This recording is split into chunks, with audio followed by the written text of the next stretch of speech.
বাংলাদেশ ভারত সম্পর্ক কি নতুন কোনো এক কঠিন পরীক্ষার মুখে?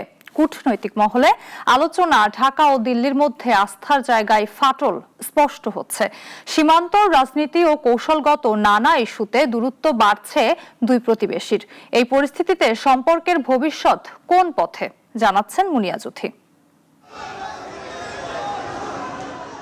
বাংলাদেশ ভারত সম্পর্ক এখন আর শুধু কূটনৈতিক আলোচনার টেবিলে সীমাবদ্ধ নেই, স্পষ্টভাবে দৃশ্যমান টানাপোড়েনেও রূপ নিচ্ছে। সাম্প্রতিক ঘটনা প্রবাহে দুই দেশের সম্পর্ক নতুন করে কঠিন পরীক্ষার মুখে। ঢাকায় নিযুক্ত ভারতের হাইকমিশনার প্রণয় ভার্মাকে তলব করেছে বাংলাদেশের পররাষ্ট্র মন্ত্রণালয়। মঙ্গলবার সকাল 10টায় পররাষ্ট্র সচিব তাকে তলব করেন। কূটনৈতিক সূত্র জানায়, ভারতের বিভিন্ন শহরে বাংলাদেশি মিশন ঘিরে উদ্ভূত নিরাপত্তা পরিস্থিতির প্রেক্ষিতেই এই তলব।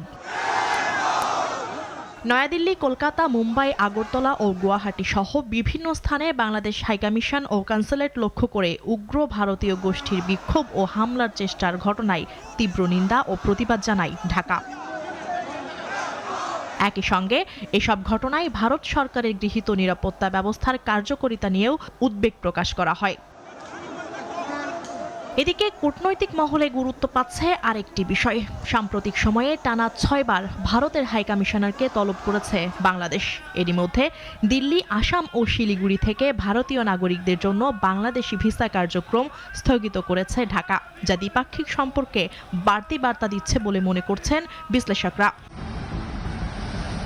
অন্যদিকে দুই দেশই একে অপরের কিছু প্রেস নোট ও বক্তব্য প্রকাশ্যে অস্বীকার করেছে, যা কূটনৈতিক ভাষায় বিরল এবং অস্বস্তিকর বলেই ধরা হচ্ছে। এতে পারস্পরিক আস্থার জায়গা দূরত্ব আরও স্পষ্ট হচ্ছে।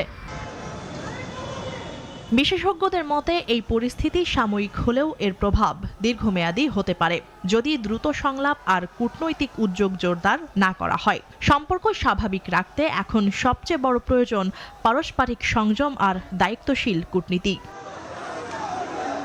মুনিয়া জুথি, নাগরিক, ঢাকা।